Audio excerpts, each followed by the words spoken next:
pessoal, vamos à o quarto pilar, né, e último pilar que a gente viu de orientação a objetos, que é o polimorfismo. Né? Polimorfismo, fazer com que objetos que são tratados meio que da mesma forma tenham comportamentos distintos, tá? De forma que isso me facilite a programação, que com uma única programação, ou como estava lá a definição dos slides, programando no geral, tá? Uma coisa geral, não preciso ficar fazendo programações específicas, tá? Então era programar no geral ao invés de programar no específico. Então a gente usa exemplos lá, tipo, eu tenho folha de pagamento, eu tenho um professor que o cálculo do pagamento é de um jeito, eu tenho o técnico administrativo, que o cálculo de pagamento é de outro, tem o diretor, cálculo de pagamento é de outro. A gente botava tudo num balaio só, vamos assim dizer, né? Tudo sobre uma mesma estrutura, como sendo de um único tipo, e fazer o processamento lá em cima desse único tipo, mas em um tempo de execução, ele ia chamando os métodos específicos da subclasse, tá? Ou das subclasses que ora foram atribuídos como sendo de um objeto da superclasse. Aqui é muito mais simples, tá? Vamos começar porque eu não defino o tipo para variável. Então não tem nem como assegurar, falar, todos esses caras aqui são alunos, ou se todos esses caras aqui eles são professores, são técnicos e etc. Tá? Então, e aí? Como é que faz? Muito simples, tá? Vamos pegar esse exemplo que já está feito aqui, em que eu tenho duas classes diferentes, tá? Eu tenho pessoa e eu tenho aluno, tá? Todos eles têm esse método aqui, impriminfo. Tá? Beleza. Dado isso, o que eu vou fazer? Tá? Eu vou criar uma lista no Python, tá? Vazia. Tá? Então a notação de lista no Python é desse tipo. Se eu quiser criar uma lista com itens, né, que nem eu tinha falado lá e etc, eu só ir passando esses itens aqui por meio de vírgula, mas não vai ser o caso. Vou começar com ela vazia. Tá? Vou jogar esse código aqui para cima. Desculpa, esqueci de desligar o web WhatsApp. Para variar. E eu vou fazer o seguinte, tá? Vou criar uma pessoa. Vou dar um lista append e colocar essa pessoa. O append é o método, é o nosso add da lista, tá? Enquanto isso, eu vou só monitorando ela aqui embaixo. Então, tenho listas aqui, tá? Tem uma pessoa... Nossa, agora ficou extrema a representação. Deixa eu só mudar a representação da pessoa. Em vez desse N aqui. Tá, pode ser. Vou deixar dessa forma mesmo. Não vai danificar o meu exemplo. Tá, então, tem aqui um array com uma pessoa, que a representação da pessoa foi feita dessa forma. Tá? Vou rodar essa célula de novo, só que eu vou criar uma outra pessoa aqui, Ricardo 35. Certo? Vamos ver como é que está a minha lista agora. Tá? Então tem um elemento aqui, ó, vírgula, o outro elemento. Vou colocar aqui Ronaldo 36. Vamos ver como é que está a nossa lista agora. Tá? Não ficou bonitinho a organização, mas enfim, a gente vai fazer um for para percorrer essa lista aí. Tá? Ricardo, Ronaldo, tudo bonitinho, ok. Tá? E agora eu vou criar uns alunos aqui para colocar aqui no meio, tá? Aluno,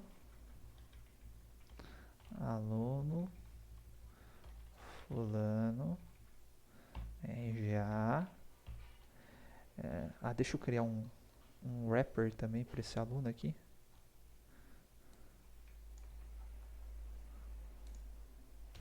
Para ele dar o printzinho dele na tela também, né? Então eu vou colocar aqui o retorno igual super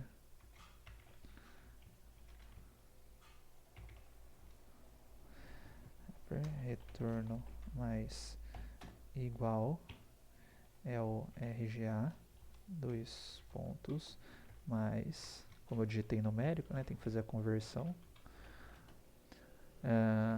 Isso, retorno mais igual curso, mais, nós esquecendo do self de novo, mais self.curso.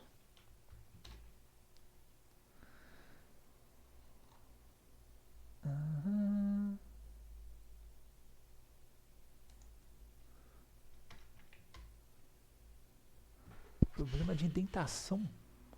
Ah, olha só, deu um probleminha aqui na indentação, ó. Um espacinho a menos. Já tinha dado erro. Beleza. Aluno, isso daqui é o curso. SI. Vamos ver nossa lista. Nossa lista pende pessoa. Sua besta. Ficou com o Ronaldo repetido, mas não tem problema.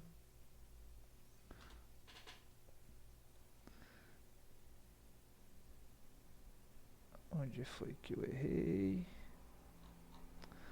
Besta. É método, né? Então, deixa eu fazer o seguinte. Lista. Ver se ela não foi arruinada. Não foi arruinada.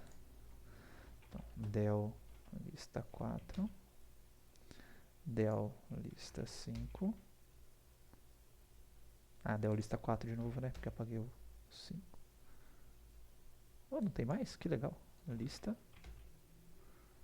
Ah, o outro não tinha entrado. Então, Rafael, Ricardo, Ronaldo. Vai. É o 3, besta. Lista 3 é o último Ronaldo. Del lista 3. Agora vamos colocar minha listinha aqui de novo. Beleza, tá? Rafael, Ricardo, Ronaldo. Agora vamos dar um append no aluno. Lista. Beleza, agora tem um nome aqui, ó. Poderia ter dado um espacinho, né? Inclusive no curso. Pequena anta. Barra N. Nome fulano. Idade. Aí tem que vir o barra NRGA. Agora sim. Deixa eu apagar o 0, 1, 2, 3, 4 da minha lista. Del lista 4. Lista 3. É o 3, né? É o quarto elemento. Lista.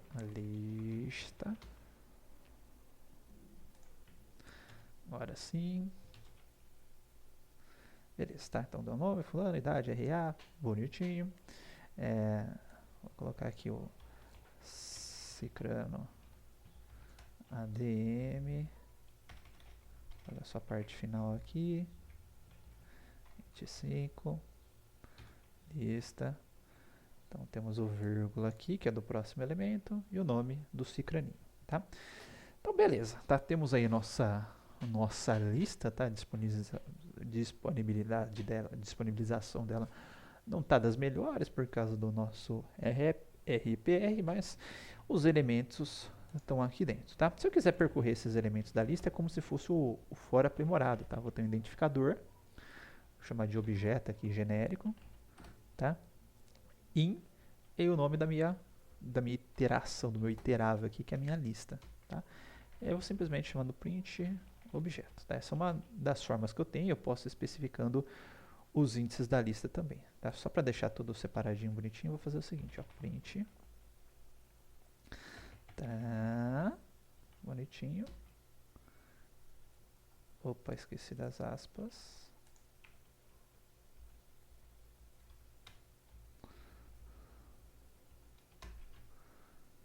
tem aqui bonitinho, tá? E vamos supor que em vez de usar esse print objeto, eu quero utilizar o objeto ponto imprime info, tá? Então até aqui chamamos o imprime info bonitinho, de acordo com cada objeto, tá? Vou colocar até um... não compensa criar de novo, que eu já criei. Mas enfim, tem os objetos aqui do chamando a função imprime info, que já dá o printzinho na tela, bonitinho e tal. Bem organizadinho, ok? Então, perceba que na hora dos alunos, né? O método que ele retornou imprime info da classe pessoa, desculpa, a parte das pessoas. Tá? E na parte dos alunos, que eu fui criando aqui, que são os últimos, ele chamou o imprime dados do respectivo aluno. Ok? Então temos o comportamento polimórfico, etc.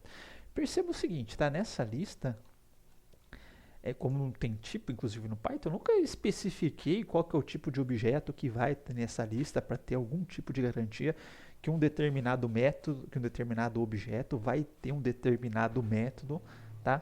Para eu poder garantir que eu vou ter invocação deste método aqui dentro. Tá? Então, essa lista aqui é uma lista genérica, a gente fala não, heterogênea, pode ter qualquer tipo de objeto. Perceba o seguinte, se eu vier aqui, criar uma classe despesa, objet, def, init, self vai ter um descrição valor, self descrição igual descrição, self valor igual valor. Aí só para garantir, eu vou copiar esse mesmo método aqui,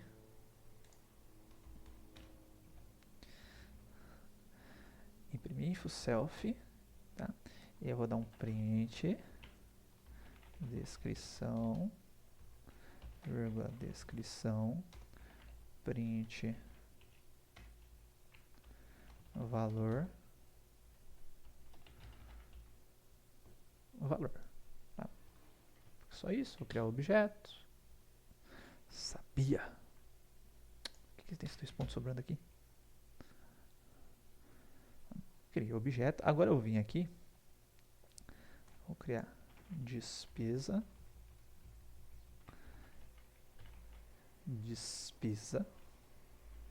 eu só tenho descrição e valor, né? Vai energia elétrica 300, essa pontapé de despesa, tá? Eu não coloquei o wrapper, né? Então vai ficar desse jeito aqui. Esqueci de fazer, mas não tem problema, tá? Vou criar uma outra despesa, água 30. Eu aprendi na lista. Agora eu vou chamar essa mesma função de novo, tá? Ai, meu saquinho. Self. Eu falo que um dia ainda irei me acostumar. Deixa eu apagar os 2 últimos elementos da lista. Vou ser mais inteligente também, né? Del lista, len lista -1.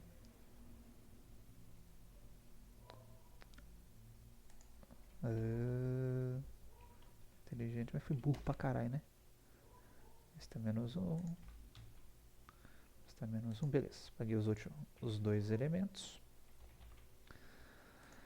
Vou adicionar água de novo. Vou adicionar energia 300. E agora vamos rodar de novo. Tá? E perceba que aqui dentro dessa minha iteração aqui, né? Eu estou chamando o imprime info de qualquer coisa, tá? Qualquer objeto que tiver nessa lista.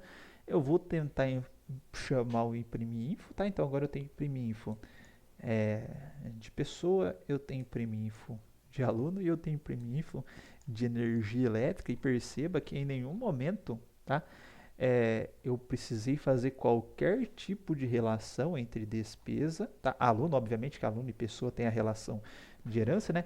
Mas entre despesa e esses outros objetos não existe qualquer tipo de relação hierarquicamente, né? Por meio de herança ou ainda por meio de interface, para eu falar essa despesa é um item de despesa, alguma coisa do tipo, tá?